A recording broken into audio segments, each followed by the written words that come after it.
તો જય ગિરનારી મિત્રો, આવી ગયા છે ગિરનારની જાત્રામાં. શું અદ્ભુત ભૂમિ છે અને ગિરનારને માણવાની જે મજા આવે છે ને એટલે જ કહેવાયું કે સોરઠ દેશને સંચર્યો ને ચડ્યો જો ગઢ ગિરનાર, અરે રેવતી દામોકુંડ નાયો નહીં તો તારો હેડે ગયો અવતાર. ખરેખર મને જ્યારે રજા હોય ને 1-2 દિવસની પણ ત્યારે જેટલા બી થાય ને એટલા દર્શન કરવા ગિરનારના આવી જાય, કારણ કે અદ્ભુત આ ભૂમિ છે અને અદ્ભુત આની ઉર્જા છે. તો માત્ર ફરવાનું સ્થળ નથી પણ ગિરનાર એટલે 560 જેટલા મંદિરો છે, 33 કોટી દેવતાઓનો વાસ છે, મા અંબા બિરાજે છે, ગુરુદત્ત બિરાજે છે, નેમિનાથ છે અને દેવો કે દેવ મહાદેવ ભોળાનાથ. તો આવી અદ્ભુત ભૂમિ છે.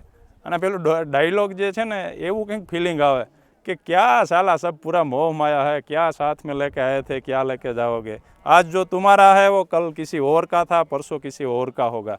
એટલે અહીંયા આવ્યા ને એટલે એમ થાય કે બધું મૂકીને ચાલો આવતા રહીએ, પણ આપણું એ કામ નહીં ભાઈ. લોનના હપ્તા યાદ આવે ને એટલે વળી એમ થાય કે ચાલો ધંધે ચડી જાય.